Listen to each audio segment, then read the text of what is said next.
The following live-streamed program is made possible by Atlanta Video Network, making your streams come true.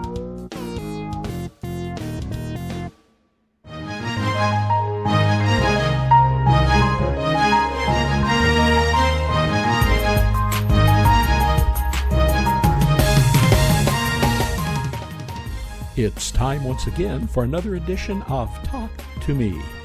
And now, here's Emmy himself, 8-time Emmy Award-winning journalist, Maynard Eaton.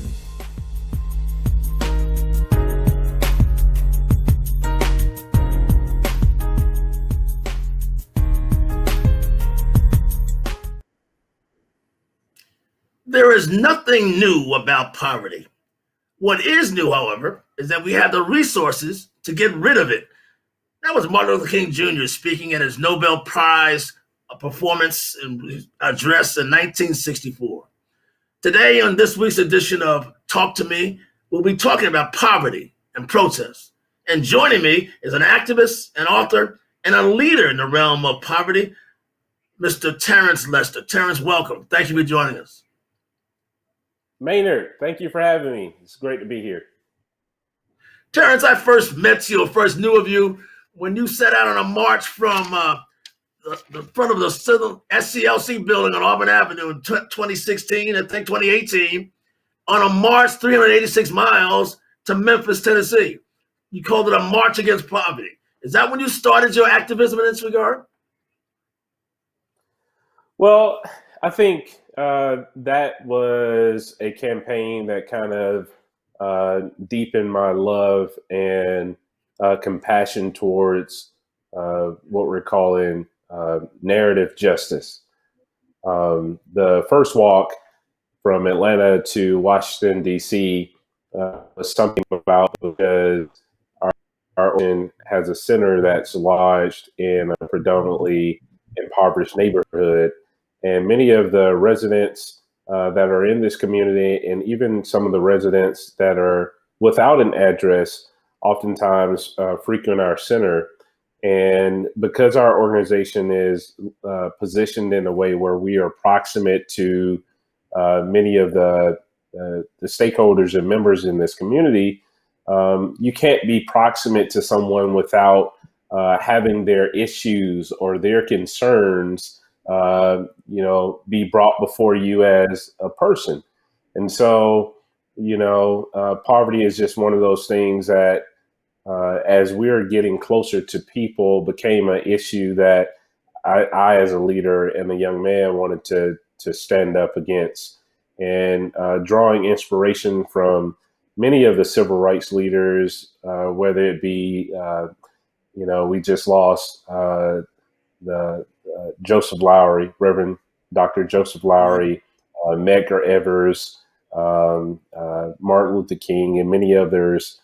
A lot of their example and how they live their lives to stand up against these types of injustices is some of what fuels me today, even as a young leader.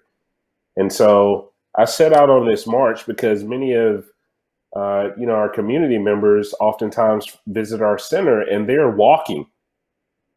You have elderly people who are living off of less than $100 per month after all of their expenses are paid because Social Security is not enough.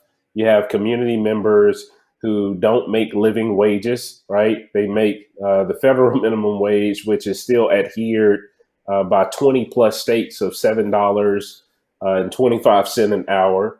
And that's not enough for anybody to survive. You think about the growing inflation rates all around the nation where gentrification is happening, and property values skyrocket, as well as what it takes to actually rent and lease somewhere stable to live. I read one time that there's not one single county in this country, right? A county, not a city, where you can afford a one-bedroom apartment on minimum wage, pay. And, that's true across the board. And so poverty is the root cause to many different issues that we're starting to see all around the nation. And that walk was just some act of joining the fabric of the freedom fighters who went before me to take a stand against this injustice we know as poverty. You mentioned Dr. Joseph Lowery, the late Dr. Joseph Lowery, and you call yourself a young leader. Do you see yourself as the new generation of civil rights leaders? Well, I definitely see myself as joining in that prophetic tradition of what Cornel West calls the prophetic tradition, calling out truth telling and taking stances against the violence of poverty and injustice that plague so many different people. I love M.L. King's thought about viewing all of society and all of the world as the world house. And so, yeah, I definitely view myself as being, in the long line of freedom fighters that have given their lives and sacrificed their lives for the advancement of a better and hopeful, society. Well, many of them marched and protested. And this past 2 weeks, we've seen nothing but that. Young people marching and protesting. Give me your thoughts on what that meant, what it says, and where it will lead us. Yeah. As I watch young people gather, and I myself have, gathered, I think about, the talk. And what I mean by the talk is a talk that Yeah. many young Black men have had, whether it's with an uncle or a father or even from a mother. And, I've had that talk several times, things that I should do or should not do whenever approached by a police officer. I've had so many different things said to me as a young man, like, make sure that your pants aren't sagging. Make sure you never speak loudly in a crowd of people. If you're in a store and even if you have money, don't go into a store with your friends in a crowd. Always be polite and respectful. Keep your mouth closed. If you're driving and you're pulled over by the police, stick your hands outside of the window. Right. Don't talk to a police officer until one of your family members gets there. Watch your body language. Don't pick up anything that you don't intend to buy. It's so many rules that you learn as a young person that really traumatizes you in many instances. I mean, just the past week, I had my own 9-year-old son ask me, "Dad, why are there so many tanks on the television?" Speaking of the news. And what many people don't realize is that young people or Black children have a formalized view of what it means to be Black in this country by the age of 10. And that is traumatic on many different levels, and that racial trauma that we, kind of assume, whether directly or indirectly, it does something to the emotional well-being of what it means to be Black in this country. And what I mean by that is whenever we see violence against a Black body, it automatically triggers, past experiences that we've had, whether de facto or de jure, right? Whether covert or overtly.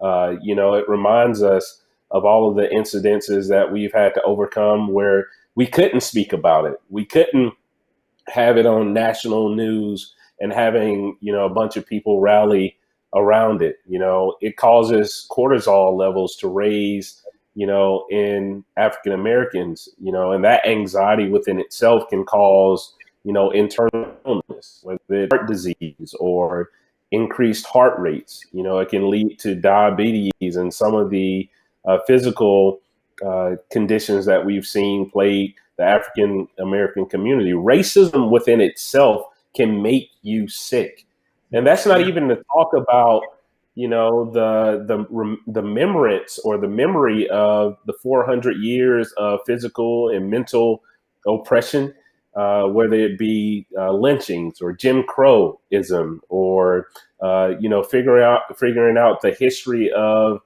your enslaved ancestors and what it took to overcome that.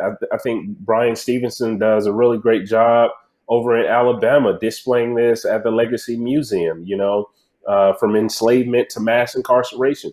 And many of those things impact us. And that's what I'm talking about, the racial trauma.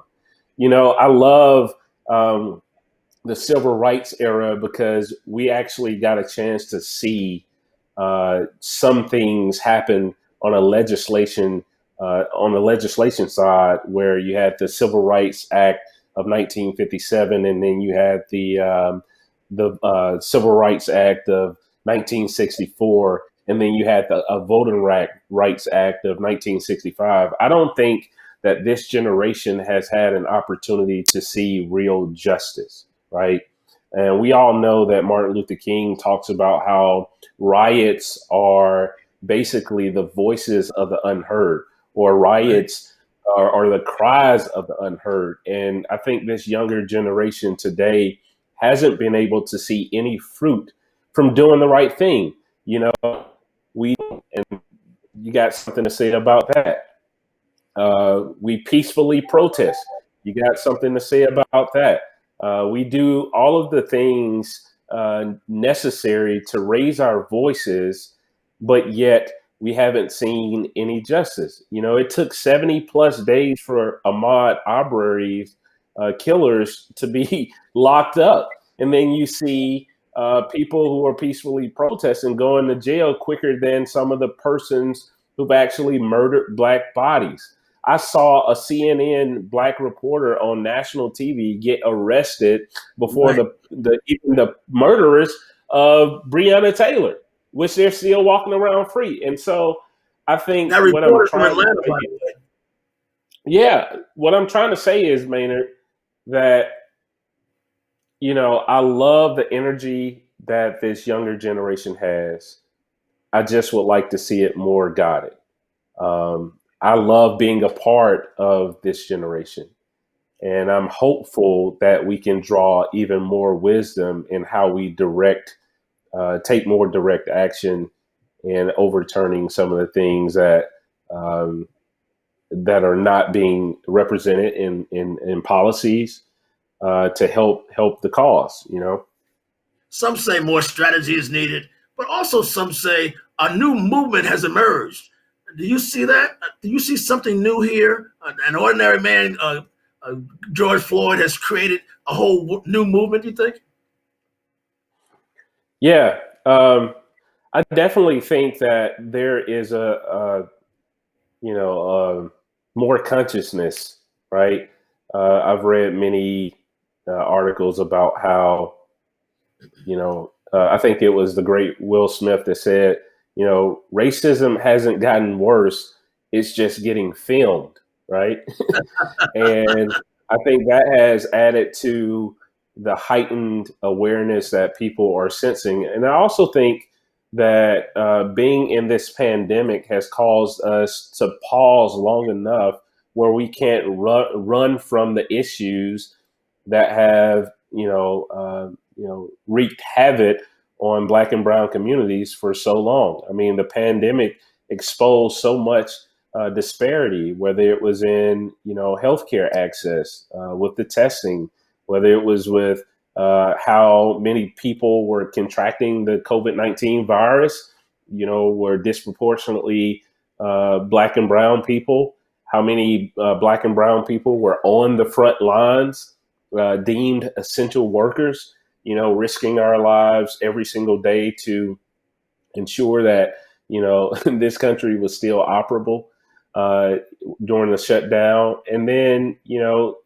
what Don Lemon says, we're dealing with two viruses, right? You got the virus that is still wreaking havoc all around the country, but then you have the virus of racism. And I think, young people have so much energy and they want to see so much change done that it has birth,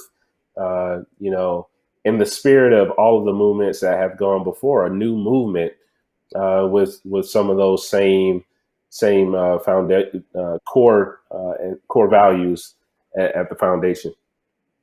Your organization, Love Beyond Walls, has been in the news of late, as I understand it, because you're putting up fountains for poor people across the city and across the South. Is that true? Is that tell us about Love Beyond Walls and some of the things you're doing? Yeah, sure. Yeah, so Love Beyond Walls is an organization where we like to focus on narrative justice, and what I mean by that is, we look at what it means to be poor in this country.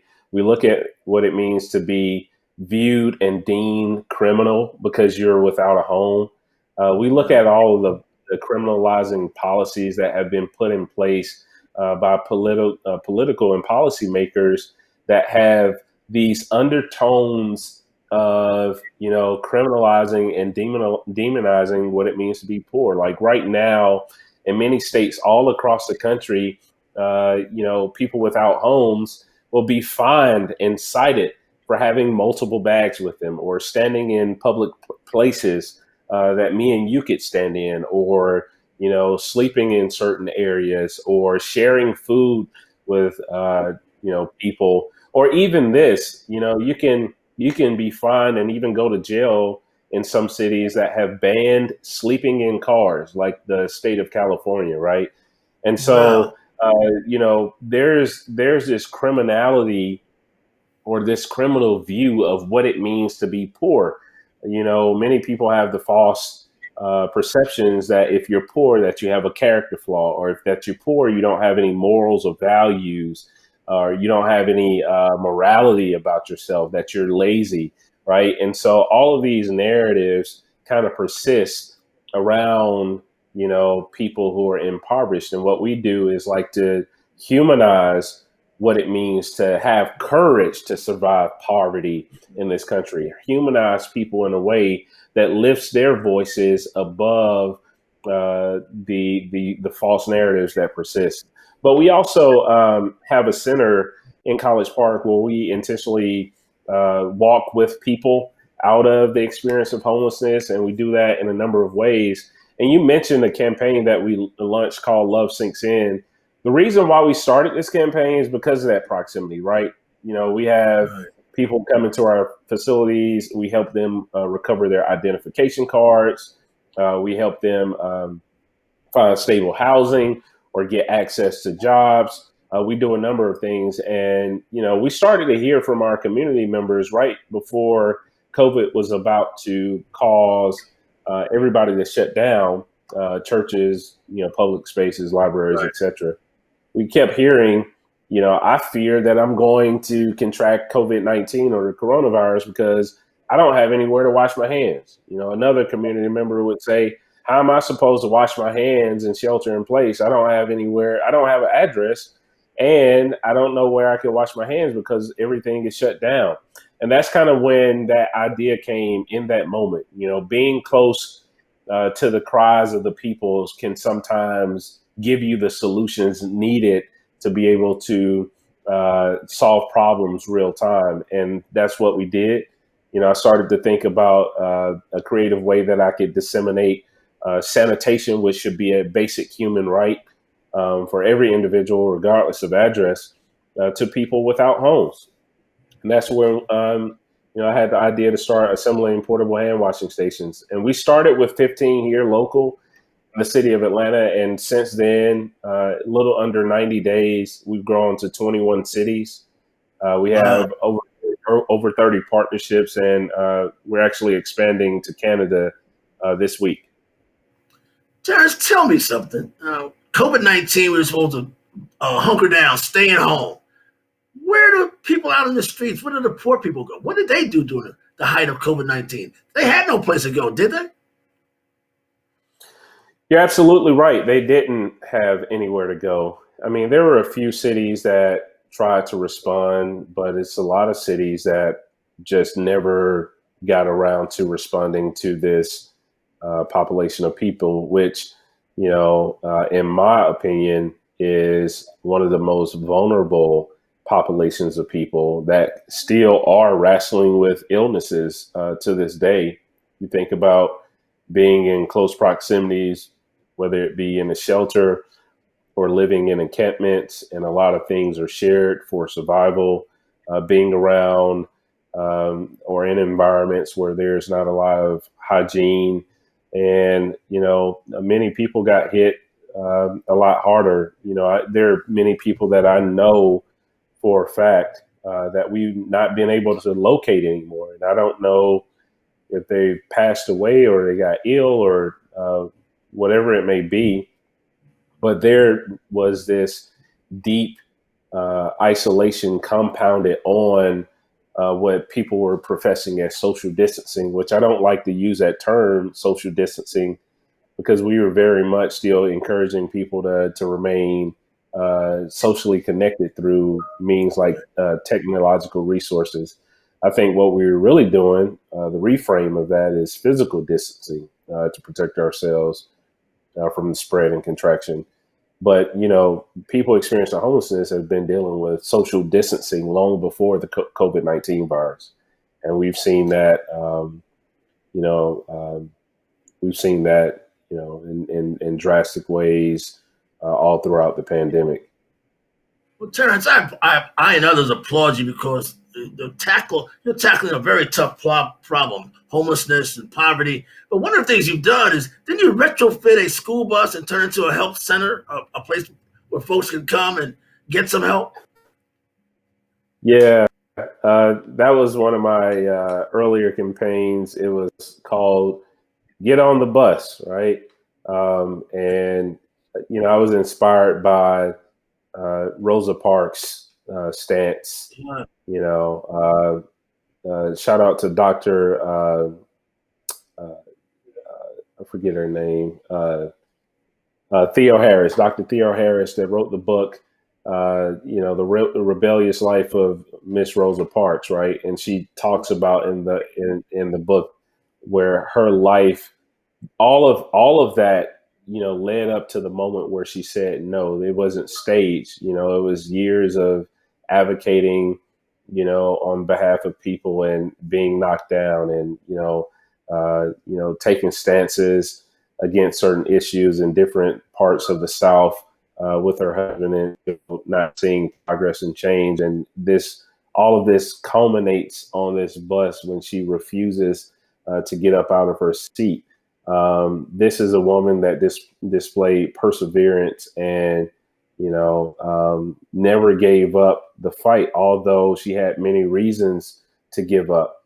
And I kind of took the spirit of her fight to continue standing up to launch a campaign called Get on the Bus, right? And Get on the Bus was this campaign where I lived on top of a bus for 30 days straight to raise awareness about, the need for people living on the streets to have access to grooming and sanitation. And at the end of the campaign, we converted it to a mobile makeover unit, which it includes like a barbershop and sanitation center and a clothing closet on it. And that was the first in the city of Atlanta. And, we launched that, 5 years ago, and we've done, a few thousand makeovers. We've gotten, hundreds of people off of the streets, and, obviously it's not, massive amount, but we cherish the number of people that we've assisted to, take steps out of impoverishment, because we really value those relationships. We're not an organization that is a conveyor belt model, where you throw a bunch of services at a person and hope that they can soar, right? We like to take the more relational approach. And so, yeah, that's what we've done. We've done many other projects as well, but yeah, thank you for bringing that up. But you've always been characterized by bold moves to get attention, but also get things done. I mean, the marches, the 386 miles in D.C. and Memphis, but sleeping on top of a bus. Is that part of your plan to draw attention to the plight of the homelessness? Yeah, for sure. And you could probably speak to this as well, but ML King had a philosophy of using dramatization to amplify messages.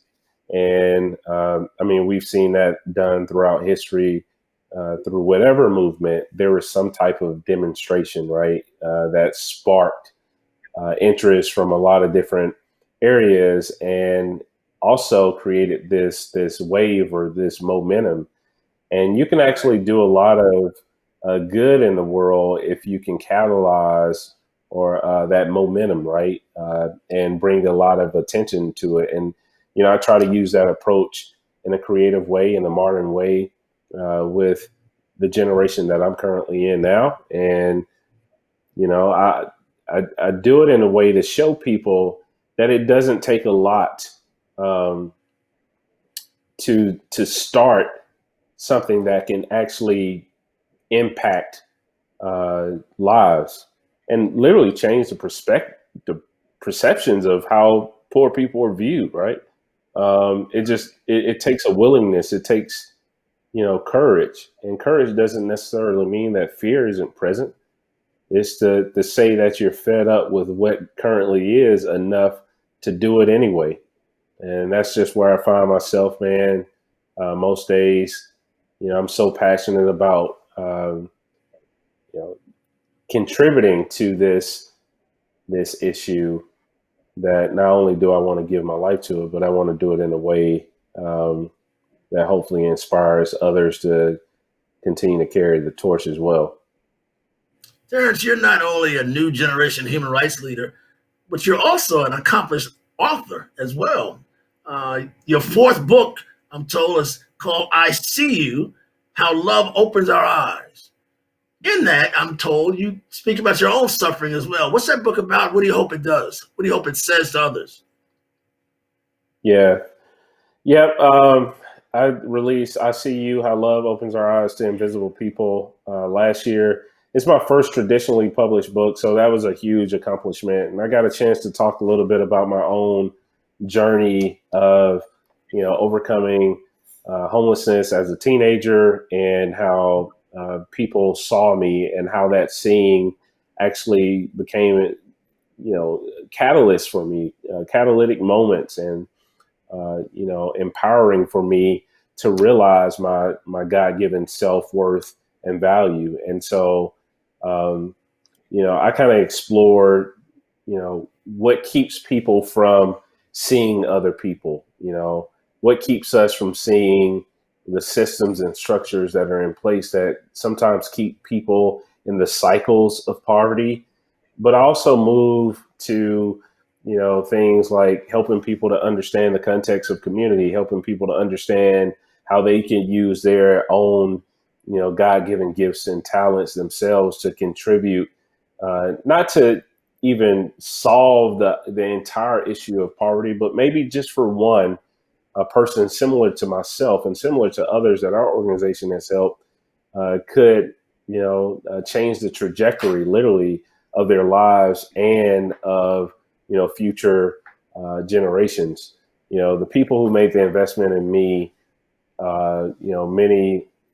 some have passed away, but some will never even see the amount of people or know the amount of people that my life reaches because they took the time to see me. And I'm not talking about the type of seeing someone where it's like, oh, you got on a nice shirt or a cool hat. I'm talking about the type of seeing where you go beyond the physicality and you see a person for, their essence. And I think that is the greatest way, not only to honor God, but to affirm the dignity of those who are, on the margins of society. Terrence, finally, where do you go from here? Where does Love Beyond Walls go from here? What's the future look like for you, your wife, and your organization? Yeah, man, I have a strong passion right now. Dr. King talked about the triple evils. I'm definitely becoming more passionate about racial injustice and, advocating for, the inequalities and the disparities around that issue. He talked about poverty and racial injustice. And so poverty and racial injustice is something that is, growing in our hearts as an organization. and community. And I'm hoping to continue to launch national campaigns that will not only help to educate people about what it means to be poor in this country, but also to influence political and structural change, right?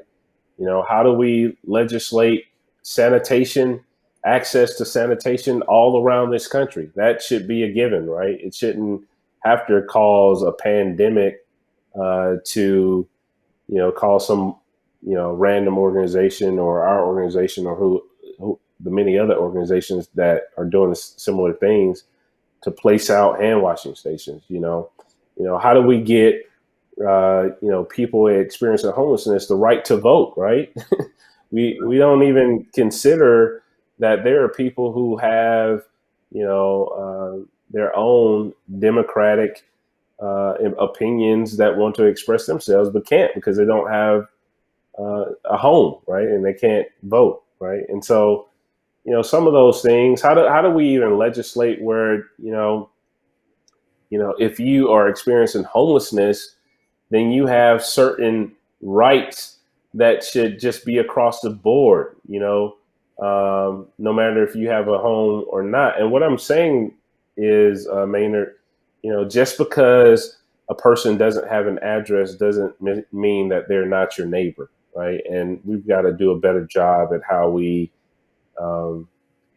fight for the rights of individuals who are not only poor, but without homes. And that's where I see us heading, man. I want to train more. Terrence, I'd be remiss if I didn't ask you. You're talking about voting, you're talking about legislation. Are you saying you also may run for office soon, one day? Become an elected official?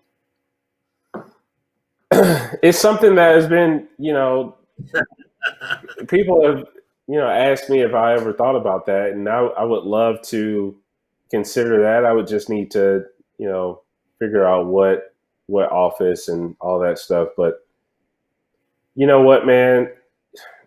After seeing some of the voter suppression tactics that have happened, in marginalized communities and predominantly African American communities across the country, I am deeply, deeply concerned about the political process and definitely want to influence or help to change the structure of that process in the near future. So we'll see what the future holds.